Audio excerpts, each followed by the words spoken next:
નમસ્કાર મિત્રો, આજે ગુજરાતનામામાં આપણી સાથે બનાસકાંઠાના ડેરડેવિલ સંસદ સભ્ય ગેનીબેન ઠાકોર જોડાયા છે.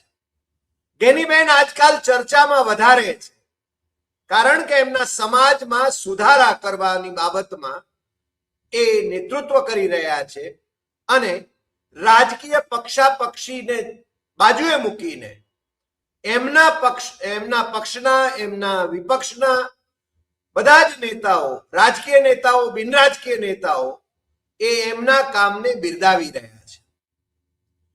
ગેનીબેન કોંગ્રેસના ધારાસભ્ય રહ્યા, વાવથી ધારાસભ્ય હતા અને આજે બનાસકાંઠાના કોંગ્રેસના સંસદ સભ્ય છે, લોકસભાના સભ્ય છે. ગુજરાતમાં એકમાત્ર કોંગ્રેસના લોકસભાના સભ્ય છે અને આજે આપણે એમની સાથે ગુજરાતનામામાં જે વાત કરવાની છે એ બહુ સ્પષ્ટપણે ગેનીબેન ના સ્વપ્નનું ગુજરાત કેવું હોય.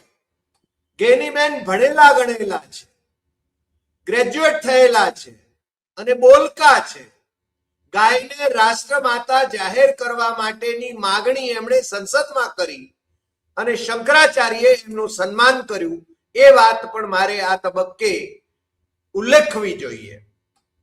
આજે ગેનીબેન, આપનું ગુજરાતનામામાં સ્વાગત છે અને અમારો પ્રશ્ન સીધો છે કે આપ કેવા ગુજરાતનું સ્વપ્ન જોઈ રહ્યા છો? આપની દ્રષ્ટિએ, આપને અભિપ્રેત એવું ગુજરાત કેવું હોય એ આજે આપ મન મૂકીને અમારી સાથે વાત કરો. ગેનીબેન. સૌ પ્રથમ તો સાહેબ આપનો આભાર કે આપને વિચાર્યું કે દરેક રાજકીય આગેવાનો હોય અને એક ડેમોક્રેસી, આપણો દેશ એ લોકશાહીથી વરાયેલો દેશ, વિશ્વનો સૌથી મોટો લોકશાહી દેશ, આ ભારત દેશનું રાજ્ય ગુજરાત. આપે કહ્યું કે આપના સપનાનું ગુજરાત કેવું હોવું જોઈએ. તો પહેલા તો જે આ ગુજરાત લગભગ 1960થી જ્યારે આપણું અલગ રાજ્ય મહારાષ્ટ્રમાંથી થયું, અનેક એ વખતની બધી સમસ્યાઓ છે, એમાંથી જે તે વખતના બધા રાજકીય આગેવાનોએ આ ગુજરાતના નિર્માણ માટે સત્તામાં બેઠેલા કે વિપક્ષમાં બેઠેલા દરેક વ્યક્તિએ ગુજરાત સમૃદ્ધ બને અને બીજા રાજ્યોની સરખામણીમાં આપણું રાજ્ય પણ દરેક ક્ષેત્રની અંદર આગળ વધે, એ સપના દરેકે જોયા છે ને એને પોતપોતાના પ્રમાણે યથાશક્તિ પ્રયત્ન પણ કર્યો હોય છે. વર્તમાન સમયની અંદર આપણે જોઈએ તો ઘણા બધા રાજ્યોનો પ્રવાસ એ સંસદ થયા પછી મારે કરવાનો થાય છે. આજે જ હું જે આપણો કેન્દ્ર શાસિત પ્રદેશ જે કહેવાય, લક્ષદ્વીપ ને એ બધા, ચેન્નાઈ ને ત્યાં અમારી એગ્રીકલ્ચર કમિટીની ટૂર હતી. તો ઘણું બધું ત્યાં આપણી સરખામણીમાં, ગુજરાતની સરખામણીમાં ત્યાં ઘણું બધું ડેવલપ થયું છે અને લોકો એ દરેક વિભાગની અંદર ઈમાનદારીથી અમુક અંશે જે કામ કરતા જોવા મળ્યા. મને સૌથી વધારે જો ગુજરાતમાં એક સપનું હોય, ગુજરાત કેવું હોય મારા સપનાનું, તો અહીંના લોકો ધાર્મિક જગ્યા હોય કે ઓફિસ હોય, અધિકારીઓ હોય, પદાધિકારીઓ હોય, તો મહદ અંશે થોડી રાજ્ય પ્રત્યે જે ઈમાનદારી હોવી જોઈએ, વફાદારી હોવી જોઈએ, એ બીજા રાજ્યોની સરખામણીમાં હજી ગુજરાતમાં એની ખોટ વર્તાય છે એવું મારું વ્યક્તિગત માનવું છે. એનું કારણ કે મેં ઘણા બધા રાજ્યોનો પ્રવાસ કર્યો, એમાં મને જાણવા મળ્યું કે ત્યાંના અધિકારીઓ સંસદની ટૂર હોય, ધારાસભ્યની ટૂર હોય, તો પોતાના રાજ્યનું સારું સારું બતાવીને કઈ રીતે મારા રાજ્યનું સારું દેખાય એવા પ્રયત્નો કરતા મેં અધિકારીઓને જોયા. એને બદલે ગુજરાતની અંદર ક્યાંક ને ક્યાંક બહારના ડેલિગેશન આવે કે આમ જે ટુરિસ્ટના જે સ્થળ હોય, ધાર્મિક સ્થળ હોય, તો ત્યાં ઘણી બધી લૂંટો, એટલે જે બહારનું આઉટ ઓફ સ્ટેટનું વ્યક્તિ આવે તો આપણી ક્રેડિટ કઈ રીતે રાજ્યની સારી લઈને જાય, એ દરેક વ્યક્તિએ એની અંદર ઇન્વોલ્વ થઈને, એક માણસ અંદર ઇન્વોલ્વ થાય તો અધિકારી થાય, સિસ્ટમ, આખી જે સિસ્ટમ એની અંદર ઈમાનદારીની થવી જોઈએ, એ થાય એવું ગુજરાત હોવું જોઈએ. બીજું, આજે હું એમ નહીં કહેતી કે ભાઈ કોંગ્રેસના રાજ્યની અંદર સત્તા હતી એ ટાઈમે ભ્રષ્ટાચાર નહીં હોય, હશે, પણ આજે સામાન્યમાં સામાન્ય માણસને કોઈ ઓફિસના પગથિયા ચડવા હોય તો જે ભ્રષ્ટાચારને વ્યવહાર શબ્દ વાપરી નાખ્યો છે, વ્યવહાર. એટલે આ વ્યવહાર શબ્દ એ ગુજરાત આવનાર સમયની અંદર એક એવું ગુજરાત બનવું જોઈએ કે આ વ્યવહાર નામનો શબ્દ એ તમામ ઓફિસોમાંથી નીકળી જવો જોઈએ અને સામાન્ય માણસ પણ એક આશા અપેક્ષા લઈને જાય ને એનું વ્યાજબી કામ હોય. ઘણા બધા લોકો બિચારા એવા હોય છે, એક રેશન કાર્ડ હોય, આવા નાના મોટા ડોક્યુમેન્ટ કે એની પાસે એટલા પૈસા પણ હોતા નથી અને એ એટલા પૈસાની લાંચ નથી આપી શકતો, એટલા માટે એને રેશન કાર્ડ નથી મળતું. એક આ રેશન કાર્ડ તો એક ખાલી દાખલો, પણ આવા ઘણા બધા કે જે ફરજિયાત એ વ્યક્તિને કરવા પડતા હોય છે, પણ એની પાસે આ વ્યવહારના હિસાબે નથી પહોંચી વળાતું ને નથી કરી શકતો. એટલે આવનાર સમયમાં એક ભ્રષ્ટાચાર મુક્ત ગુજરાત બને અને સરકારી યોજનાઓ એ લાખો કરોડો રૂપિયા ખાલી પબ્લિસિટી માટે જ વપરાય છે. એનું જે અમલીકરણ થવું જોઈએ, જે સ્થળ ઉપર ઘણા બધી ટીકાઓ મેં સાંભળેલી ભૂતકાળની અંદર કે દેશના એક વડાપ્રધાન હતા, એમણે જાહેરમાં એવું કીધું કે હું અહીંથી 1 રૂપિયો મોકલું છું અને અમુક હિસ્સો જ એટલા સુધી પહોંચે છે. પણ હવે તો 1 રૂપિયામાંથી કેટલો હિસ્સો જાય ને એનો મોટો સવાલ છે. અને આ જ્યારે સવાલો ઊભા થયા છે ત્યારે અ, ખાલી બોલવા પૂરતું ભલે ગમે તે બોલીએ, પણ જ્યારે વર્તવા માટેની વાત આવે તો સ્થળ ઉપર એ દરેક ખાતાની અંદર એવડો મોટો ભ્રષ્ટાચાર છે અને એના હિસાબે જે કામોની ક્વોલિટી હચવાવી જોઈએ એ નથી હચવાતી. અને આ નાણાં કોના છે? એક સામાન્ય માણસ સવારે ઉઠીને બ્રશ કરે અને ઊંઘે ત્યાં સુધી ટેક્સ ભરે છે, જીએસટી ભરે છે અને એનું બજેટ બને છે. અને એનું બજેટ બનતું હોય ત્યારે લોકો ક્યારે એ વસ્તુ સ્વીકારશે કે હું આ ટેક્સ ભરું છું, એનું બજેટ બને છે, આ જીએસટીના પૈસાના જે સરકારમાં આપણે ભરીએ એની યોજનાઓ બને છે. એ હજી લોકોના મગજમાં એવું નથી. આ તો એમ કે સરકારી એટલે તો થાય તોય ભલે, ના થાય તોય ભલે, ભ્રષ્ટાચાર થાય તોય ભલે, સ્થળ ઉપર કામ થાય તોય ભલે, ના થાય તોય ભલે. લોકોમાં જે જાગૃતિ આવવી જોઈએ મારાપણાની અને આમાં મારો પોતાનો હિસ્સો છે.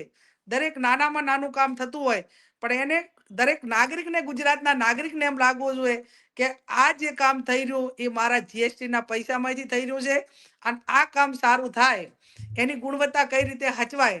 આજે મહેસાણા જિલ્લો કે આ બાજુના ઘણા બધા જિલ્લામાં જે પંચાયત કામ કરતી હોય તો એની અંદર આખી એસ્ટિમેટની કોપી લે અને સરપંચ હોય કે તલાટી હોય કે એની જે બોડી હોય એ જોડે રહીને આખું કામ કરાવે. એવા ઘણા ગામોની અંદર જોવા પણ મળ્યું છે, પણ એ બહુ ઓછા પ્રમાણમાં છે. એ વધુ કઈ રીતે વધુ પ્રમાણમાં જે આ નાણાં જે ખરાબ રીતે વેડફાઈ રહ્યા છે ભ્રષ્ટાચાર રીતે, એને જનજાગૃતિ, લોકોમાં જનજાગૃતિ વધારે આવશે એ દિવસે આ ભ્રષ્ટાચાર એ નાબૂદ થશે, હું માનું છું ત્યાં સુધી. પણ અને એ ક્યારે આવશે કે 100% શિક્ષણ આવશે લોકોમાં. હજી આપણે આઝાદ થઈ ગયા છીએ અને આપણે જ આ બધા ગુજરાત રાજ્યના દરેક રીતે આપણે માલિક છીએ અને માલિક છીએ તો જ આપણે એની જવાબદારી, ધારો કે કોઈ પ્રાઇવેટ કામ કરવું હોય તો પ્રાઇવેટ કામની અંદર ગુણવત્તા હોય અને ગવર્મેન્ટમાં ના હોય તો કેમ કે પ્રાઇવેટ વાળો એ એના અમલીકરણ માટે, એના ક્વોલિટી માટે ઊભો રહે છે. માણસો રોકેલા છે અને રોકેલા છે એ પણ ભ્રષ્ટાચાર મુક્ત છે કેમ કે એની માલિકીનું છે. બીજું કે રાજ્યની અંદર કન્યા કેળવણીનો ગ્રાફ એ ગ્રામ્ય વિસ્તારની અંદર હજી ખૂબ ઓછો છે. ટેકનોલોજીના માધ્યમથી સાહેબ ક્યાંક ને ક્યાંક વર્તમાન સમયની અંદર ગ્રામ્ય વિસ્તાર હોય કે બીજે દીકરીને સુરક્ષિત રીતે ભણાવવી એ પણ મોટો પડકાર છે. અને પડકાર છે ત્યારે હું પોતે એવું ઈચ્છું કે દરેક તાલુકા કક્ષાએ તમામ સમાજની દીકરીઓ રહી અને ભણી શકે તે માટે 500-500ની કેપેસિટી જે વિસ્તારની પોપ્યુલેશન હોય, જનસંખ્યા હોય, એને ધ્યાનમાં રાખીને દીકરીઓ માટે ભણવા માટેની હોસ્ટેલો અને હાઈસ્કૂલોનું નિર્માણ એ સેપરેટ રીતે થાય. પ્રાઇમરીમાં પણ હવે 50-50% થઈ ગયું છે. એટલે આંગણવાડીથી કરી અને તમામ જેટલો એજ્યુકેશન એની ફેકલ્ટી છે એટલી તમામ દીકરીઓ માટે અલગ થાય, જેથી કરીને એને સુરક્ષિત રીતે ભણી શકે ને એવો મા બાપને અહેસાસ થાય. એટલે તે ડ્રોપ આઉટ રેશિયો દીકરીઓને ભણવા માટેનો વધી રહ્યો છે એમાં પણ ક્યાંક ને ક્યાંક ઘટાડો આવે. આવું એક ગુજરાત બને કે સેપરેટ રીતે દીકરીઓ ભણી શકે. બીજું કે સરકારી નોકરીઓ હોય તો સરકારી નોકરીઓમાં આજે છેલ્લા ઘણા ટાઈમથી એ આઉટસોર્સિંગ જ અહીંયા પ્રથા પડી ગઈ છે. અને આઉટસોર્સિંગ પ્રથા પડી ગઈ છે એના કારણે જે અધિકારીને પોતાને આઉટસોર્સિંગમાં રહેલો કોઈ પણ કર્મચારી એને પોતાને ખબર છે કે મારું આમાં કોઈ ભવિષ્ય નથી, અને ભવિષ્ય નથી એટલે 11 મહિનાના કોન્ટ્રાક્ટ બેઝમાં જેટલો ભ્રષ્ટાચાર કર્યો, જેટલું આવ્યું એટલું ખરું, એને નોકરીની સલામતી નથી, એનું કોઈ ભવિષ્ય નથી. એટલા માટે ઈમાનદારીથી જે યોજનાઓ અમલમાં મૂકવાની હોય ને એનું છેવાડાના માણસ સુધી અમલીકરણ કરીને એને લાભ પહોંચાડવાનો હોય, એ આઉટસોર્સિંગના કારણે થઈ શકતો નથી. એટલે પહેલું તો એવું ગુજરાત હોવું જોઈએ કે જેટલા મહેકમ છે મહેકમ પ્રમાણે દરેક જગ્યાઓ એ જાહેરાત પાડીને ગવર્મેન્ટ કાયમ રેગ્યુલર ધોરણે ભરાય એવું ગુજરાત હોવું જોઈએ. જે અધિકારીઓ નિવૃત્ત થઈ જાય ને એને ઇન્ડક્શન આપીને જે રાખે અને એમને પછી કોઈ ભય ન હોય, આઈએએસ હોય અને એને સર્વ સત્તા આપેલી હોય તો એને ખબર છે કે મારી કોઈ નોકરીને કોઈ હવે જોખમ નથી, હું તો નિવૃત્ત થયેલો છું. એટલે જેવડો ભ્રષ્ટાચાર કરવો હોય એ ભ્રષ્ટાચાર કરવા માટે ઇન્ડક્શન આપીને જે અધિકારીઓ રાખે છે એની નિવૃત્તિ પછી, એવું ગુજરાત ન હોવું જોઈએ. જે નિવૃત્ત થઈ ગયા એને સામાજિક કામ કરે, સેવાઓ આપે, બીજા પ્રવૃત્તિઓ કરે, પણ જે ઉચ્ચ કક્ષાની જે જગ્યાઓ છે આ જગ્યા ઉપર રેગ્યુલર આઈએએસ ને આઈપીએસ અધિકારીઓ હોય એવું ગુજરાત હોવું જોઈએ, જેથી કરીને ભ્રષ્ટાચારનો જે મેં કીધું એમ એનો ગ્રાફ ઘટી શકે, ઈમાનદારીથી કામ કરી શકે અને નોકરીને પોતાની એક એક હોય છે જવાબદારી અને એક પોતાનું ભવિષ્ય હોય છે, એટલે એ ઈમાનદારીથી કામ કરી શકે એવું હોવું જોઈએ. અને બીજું ભાઈચારાની ભાવના વાળું ગુજરાત હોવું જોઈએ. ભાઈચારાની ભાવના કેમ કે તમે જે રાજ્યોમાં પ્રગતિ થઈ છે, જે દેશોમાં પ્રગતિ થઈ છે એમાં સર્વ ધર્મને સન્માન આપવામાં આવ્યું છે. દરેક ભારત દેશ એ વિવિધતામાં એકતા, અનેક પ્રાંતો, અનેક ભાષાઓ અને અનેક રીતે જ્યારે પોતપોતાની સંસ્કૃતિ પ્રમાણે એના પ્રસંગો કરતા હોય, ધાર્મિક તહેવારો હોય, પણ એમાં સમાનતા કઈ રીતે આવે, એમાં ભાઈચારાની ભાવના કઈ રીતે આવે. ભાઈચારાની ભાવના જ્યાં હોય ત્યાં ધારો કે પરિવાર હોય તો પરિવારમાં જે પરિવારમાં ભાઈચારાની ભાવના અકબંધ હોય એ પરિવાર સારી રીતે ડેવલપ થયો હોય છે, સારી રીતે એ પરિવારનો વિકાસ થયો હોય છે. એમ રાજ્ય પણ જે અલગ અલગ ધર્મના લોકો રહેતા હોય પણ અલગ અલગમાં સમરસતા કઈ રીતે આવે. ગામ હોય, ગામમાંથી તાલુકો હોય, એમાં વર્ગ વિગ્રહ ન થાય, એકાબીજા ધર્મ માટે કરીને કોઈ ઘસાતું ન બોલે અને ઓછામાં ઓછો ક્રાઇમ થાય એવું હું ઈચ્છું છું. અને એવું ગુજરાત હોવું જોઈએ કે મારા ગુજરાતની અંદર કોઈએ પોલીસ સ્ટેશન જવાનો વારો જ ના આવે એવી ભાઈચારાની આપણે ભાવના કેમ ના કેળવી શકીએ. ઘણા બધા ગામ છે મેં જોયેલા છે કે એ ગામની અંદર આજ સુધી એક પણ એફઆઈઆર ન થઈ હોય. ગામ લેવલે અત્યારે 70 વર્ષ સુધી પણ એક પણ એફઆઈઆર એના પોલીસના રેકર્ડે ન નોંધાઈ હોય એવા ગામો છે. એમને અભિનંદન આપવા જોઈએ કે એમને આવડી મોટી એક સમરસતા, કેમ કે અલગ અલગ ગામોની એક પરિવાર હોય, 100, 200, 150નું નાનું ગામ હોય, 200, 250નું પરવું, એમાં પણ વિવાદ હોય છે ને એને બદલે ગામના ગામ આ રીતે એનું અનુકરણ કરે એ ખૂબ જરૂરી. મેં તો જ્યારે ધારાસભ્ય હતી એ ટાઈમે પણ અનેક ગામોની અંદર જાહેરાત કરી હતી કે તમારા ગામની અંદર 1 કે 2 વાર સુધી કોઈ ફરિયાદ દાખલ નહીં થાય, કોઈ એફઆઈઆર નહીં થાય તો હું મારા સંસદ સભ્યની ગ્રાન્ટમાંથી આ ગામના વિકાસમાં 5 લાખ રૂપિયા આપીશ. તમારે જે ગામે નામ નક્કી કરવું હોય કામ કરી શકો છો. અને એના હિસાબે ભાઈચારાની ભાવના વધી, ગામ લોકોએ ખબર રાખી કે આપણા ગામમાં 5 લાખ મળે તો આપણે ફરિયાદ ના કરીએ. અને ગામ લેવલે નાના મોટું હોય તો એમને પ્રયત્નો કરવા માટેના પ્રયત્નો કર્યા. એટલે એક ક્રાઇમ મુક્ત ગુજરાત થાય એવું હું એક ભવિષ્યનું ગુજરાત જોવા માંગુ છું. બીજું કે મેં કીધું એમ કે આ ગુજરાત એ સૌરાષ્ટ્ર ઝોન હોય, 4 ઝોનની અંદર વેચાયેલું અને 4 ઝોનની અંદર અલગ અલગ ઝોનના અલગ અલગ પ્રશ્નો, રાજકીય પાર્ટીઓના નેતાઓ આ તે બધા પણ અલગ અલગ વિચારધારાવાળા.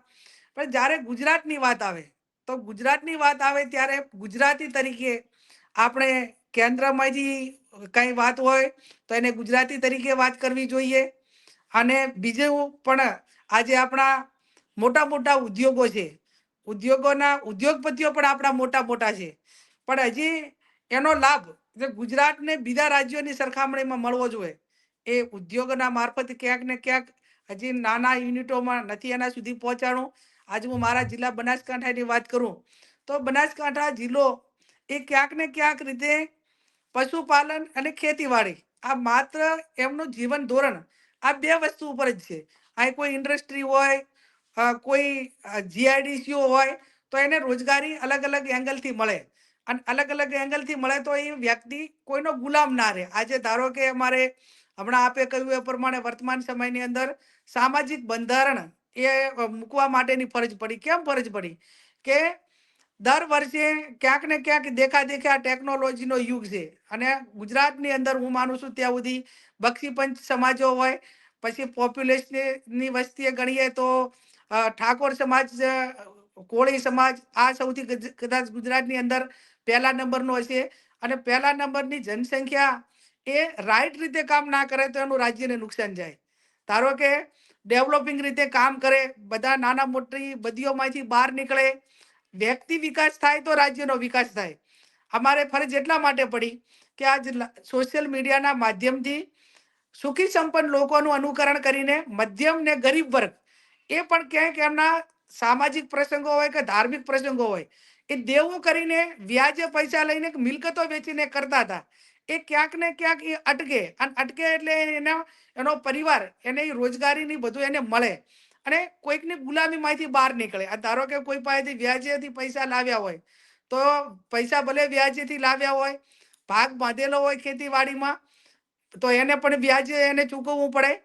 તો એક સામાન્ય પરિવારને 10 લાખનો કોઈ પ્રસંગ હોય તો 5-10 વર્ષ સુધી એ ખર્ચામાંથી બહાર ના નીકળી કે બહાર ના નીકળી કે એટલે સ્વાભાવિક જેની પાસેથી સુખી સંપન્ન વ્યક્તિ છે એની પાસેથી લીધું હોય તો એનું ગુલામ રહેવું પડે, એ કેમ કરવું પડે. ક્યારેક ક્યારેક એનો વાંક કોઈ પણ બાબતમાં ના હોય તો પણ એના જે માલિક હોય એ ખકડાવે તો અપમાન પણ સહન કરવા પડે.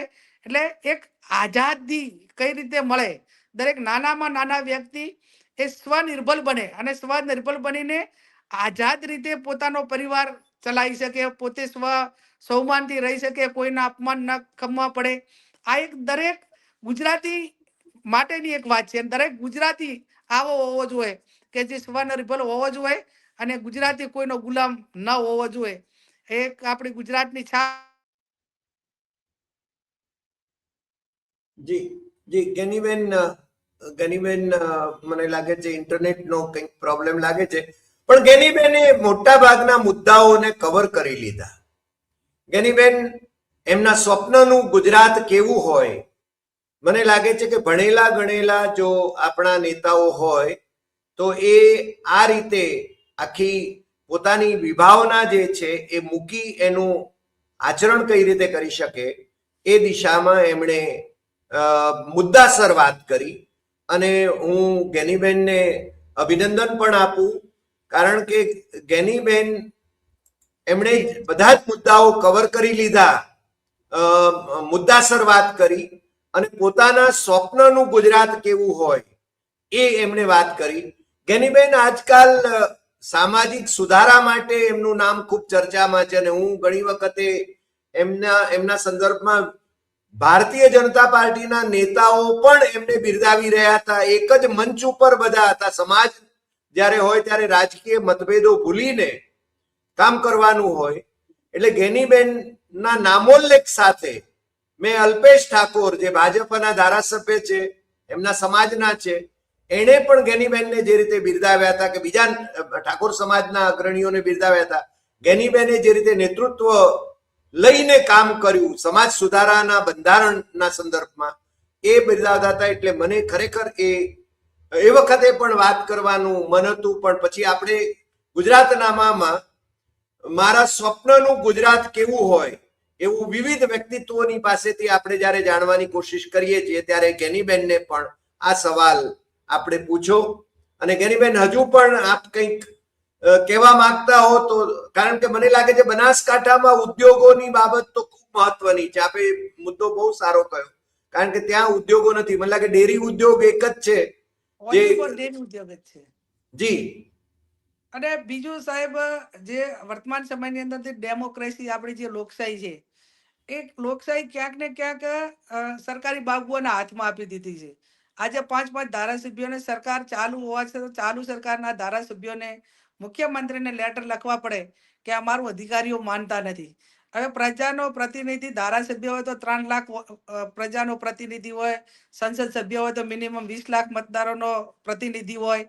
અને આ દેશ એ મેં કીધું એમ એક પેરેલલ બ્યુરોક્રેસી અને ડેમોક્રેસી આ બે જે એક સંકલન કરીને એક ઈમાનદારીથી કામ કરવું જોઈએ. એ ઈમાનદારીથી કામ કરવા માટેની ક્યાંક ને ક્યાંક આ વર્તમાન સમયની અંદર ગુજરાતમાં ખૂબ મોટા પ્રમાણમાં ખોટ વર્તાઈ રહી છે. અને હું નહીં કહેતી, ચાલુ સરકારના ધારાસભ્યો કહે છે. આજે તમે એમ જુઓ કે વિરોધ પક્ષની તો પછી વાત જ ક્યાં રહી. એટલે એક ભૂતકાળની અંદર વિપક્ષ ને શાસક પક્ષ સાથે રહીને રાજ્યના હિતમાં કે દેશના હિતમાં એક વિચારવાની જે ભાવના હતી અને કામ કરવાની જે દેશ માટેની જે ભાવના હતી એ ક્યાંક ને ક્યાંક વર્તમાન સમયની અંદર એક એમ ગણો કે આખો દેશ સરમુખતાશાહી તરફ ધકેલાઈ રહ્યો છે. આજે રોજ નવા પરિપત્રો થાય, જે ચૂંટાયેલા જે પદાધિકારીઓ હોય એમને કઈ રીતે સરેન્ડર કરવા, એમને કઈ રીતે લોકોએ જે બહુમતી આપી હોય, જે લોકોએ જે પાર્ટીને ચૂંટી હોય એમાં પણ તોડફોડ કરીને વ્યક્તિગત મહત્વાકાંક્ષાઓ કે ક્યાંક અમારા પક્ષનું જ હોવું જોઈએ, ક્યાંક લોકશાહીના એ જે બંધારણ આપણું છે બાબા સાહેબ આંબેડકરે આપેલું એ બંધારણ પણ ક્યાંક ને ક્યાંક જોખમમાં મુકાઈ રહ્યું છે. અને એવા સંજોગોમાં આપણે એટલી જ અપેક્ષા રાખીએ ગુજરાતની પ્રજા વતી કે જાગો, ઉઠો અને ધ્યેય પ્રાપ્તિ સુધી મંડ્યા રહો. તમે તમારા અધિકારોથી વાકેફ છો. તમે દરેક ગુજરાતી એ વ્યક્તિ ગમે તે હોય પણ એનો એટલો જ હિસ્સો છે. ગુજરાતી તરીકેની વાત આવે તો જેટલો સંસદ સભ્યનો હિસ્સો છે એટલો જ એક સામાન્ય વ્યક્તિનો હિસ્સો છે, કેમ કે એ ગુજરાતી છે. અને જ્યારે ગુજરાતી તરીકે આપણે એક ગૌરવ અનુભવીએ ત્યારે ઘણી વખત લોકસભામાં નામાં પણ એક તંદુરસ્ત ચર્ચા થતી હોય ત્યારે ક્યાંક અમુક પાર્ટીઓની અંદર એમને કહેવા માટેની વાત હોય, ચૂંટાયેલા પદાધિકારીઓને પોતાની વાત મૂકવા માટેની ઈચ્છા હોય પણ સ્વતંત્ર નથી, આઝાદ નથી. તો સંસદ સભ્ય હોય, ધારાસભ્ય હોય એ કોઈ પણ પક્ષનો ચૂંટાયેલો હોય પણ પ્રજાનો અવાજ ઉઠાવવા માટે વિધાનસભાનું ગૃહ હોય કે સંસદનું ગૃહ હોય એ સ્વતંત્ર હોવો જોઈએ. એની પ્રજાને જ્યાં પણ પ્રજાએ એને એ વાત કરવા માટે મૂક્યા છે એ પ્રજાને પૂરું વફાદાર રહેવું જોઈએ. અને રાજકીય પક્ષોએ અને મુખ્ય એમના જે કાંઈ લીડરો હોય એમને પણ હું માનું છું ત્યાં સુધી આમને એમના પ્રજાના પ્રશ્નો ઉપાડવા માટે સ્વતંત્રતા આપવી જોઈએ. કેમ કે વર્તમાન સમયની અંદર નથી. હવે ધારાસભ્ય સ્વતંત્ર ના હોય, સંસદ સભ્ય સ્વતંત્ર ના હોય, મંત્રીઓ સ્વતંત્ર ના હોય અને ટૂંકમાં સત્તાનું વિકેન્દ્રીકરણ હોવું જોઈએ. જે એક જગ્યાએ એનું પાવર સ્ટેશન એ એક જગ્યાએ હોય તો એક વ્યક્તિને આવડા મોટા દેશમાં કે આવડા મોટા રાજ્યનું નિર્માણ કરવા માટે જે ઝીણવટપૂર્વક જે એને ટાઈમ કાઢીને જે મેનેજ કરવું જોઈએ શક્ય નથી. દરેકને 24 કલાક જ મળે, દેશના વડાપ્રધાનને 24 કલાક મળે, ધારાસભ્યને 24 કલાક મળે, પણ એ 24 કલાકની અંદર અલગ અલગ માણસોને અલગ અલગ એને વિભાજન કરીને જવાબદારી સોંપી હોય તો આપણે લોકશાહીની અંદર કે ચૂંટાયેલા પદાધિકારીઓને વિભાગ પ્રમાણે જવાબદારી મંત્રીને શા માટે આપવામાં આવે છે કે એને એના વિભાગનું કામ એ અભ્યાસ કરીને એક પુનેપૂર્વક નીચેથી કરીને અત્યારે વર્તમાન આવું છે ભવિષ્યમાં કેવું હોવું જોઈએ એ ગણિત હાથે કરીને એને જવાબદારીઓ સોંપવામાં આવે. માત્ર ચીલા ચાલુ વાતો કરવાથી કે એનાથી રાજ્યનું કંઈ ડેવલપિંગ થાય હું માનું છું કે આજે આ રાજ્યની જે આવક છે જીએસટીની માથાદીઠ એને બદલે જે ગ્રોથ થવો જોઈએ આવકના પ્રમાણમાં દેવું ઘટવું જોઈએ એના બદલે રાજ્યનું દેવું વધી રહ્યું છે. અને રાજ્યનું દેવું વધી રહ્યું હોય તો પછી નવા ડેવલપ માટે કરીને આ તો કેવું કે થાય કે ભાઈ વેચા ઉધારે લાઈન ઘી પીવાનું, એમ વ્યાજે પૈસા લાવીને ઘી પીવા માટેની વાત છે. ને ખાલી એનું મોડલ આજે ગુજરાતની અંદર આખા દેશની અંદર જો ભ્રષ્ટાચારના મોડલ તરીકે કોઈ નામ આપવું હોય તો હાલમાં ગુજરાતનું નામ આપણે ભ્રષ્ટાચાર મોડલ તરીકે આપીએ. ભલે પછી બારે એને વિકાસના મોડલ તરીકે મૂકતા હોય, કોઈ વ્યક્તિઓના મોડલ તરીકે મૂકતા હોય, કોઈના નામે પેલું કરતા હોય, પણ એ ખોખલું ગુજરાત થઈ ગયું છે. એને કોઈ પણ ડેમોક્રેસીને જે ભૂતકાળની અંદર ઓછા પૈસે, ઓછા બજેટે, ઓછી વ્યવસ્થા હોય જે ડેવલપ થયું હતું એ ક્યાંક ને ક્યાંક બ્રેક લાગી છે. એ ભગવાનને પ્રાર્થના કરીએ કે આખી નવી ચેનલ આવે. અને હું તો એવું માનતી હતી કે ભલે સરકાર લોકો ચૂંટીને મૂકે તો જેની હોય નહીં, પણ 2017 થી 22 વચ્ચે જે પ્રધાનમંડળ આપવું, છેલ્લો જ દાખલો આપો તો જે હતું એ આ વર્તમાન 156 સીટો વાળું પણ નથી. જે 99 સીટોનું કામ જે સરકાર કરતી હતી એ સારું કરતી હતી એવું હું પોતે કહું છું. અમુક અંશે એ આ વર્તમાનમાં 156 છે તો પણ નથી થતું. એટલે ક્યાંક ને ક્યાંક એ વધુ મેજોરિટી આવવાથી જ કામ રાજ્યનું થશે અને રાજ્ય ખૂબ આગળ વધશે. એ આ વર્તમાન સમયનું ઉદાહરણ જોતા એ બધા ખોખલા દાવા સાબિત થઈ રહ્યા છે. અને લોકશાહીની અંદર પણ એટલું પણ ચોક્કસ કહીશ કે લોકશાહીનું બેલેન્સ રહે. આજે રાજસ્થાનમાં આવડો મોટો પ્રદેશ હોવા છતાં ભૌગોલિક દ્રષ્ટિએ ભારતનું સૌથી મોટું ભૌગોલિક રાજ્ય છે. પણ 5 વર્ષે ત્યાં ભાજપ આવે, 5 વર્ષે કોંગ્રેસ આવે તો ત્યાંના ડેમોક્રેસી, જ્યાં ત્યાંનું કામ હોય, ત્યાંનું ડેવલપિંગ, જે સરકારી જગ્યાઓની ભરતી હોય, શિક્ષણ હોય, આરોગ્ય હોય, વ્યક્તિગત લોકોની યોજનાઓ થકી અને લાભ પહોંચાડવાનો હોય તો ખૂબ સારી રીતે એનું અમલીકરણ એ રાજસ્થાનની અંદર 5 ને 5 વર્ષે સરકાર બદલાવાથી એ થઈ રહ્યો છે. આવું આપણા રાજ્યની અંદર પણ ઈચ્છીએ. હું એવું નહીં માનતી કે કોંગ્રેસની જ સરકાર આવે, પણ ચેન્જિંગ જરૂરી છે. લાંબા ટાઈમે એકનો એક બાજુ રોટલો તમે એને ફેરવો જ નહીં અમારી મહિલાઓની ભાષામાં તો દાજી જાય, અને દાજી જાય તો પછી કોઈ કામનો એ રોટલો રહે નહીં. એટલે સમયાંતરે જે તે વિસ્તારની અંદર સત્તા પરિવર્તન પણ લોકોના હિતમાં જરૂરી છે. આવું ગુજરાત હું ઈચ્છું છું. સાહેબ, આપણે બહુ ટાઈમ મને આપ્યો અને મારા જેટલા વિચારો હતા, મને પોતાને જેટલો અનુભવ હતો, મારી પોતાની જેટલી ક્ષમતા પ્રમાણે ઘણા બધા મુદ્દાઓ રહી ગયા છે.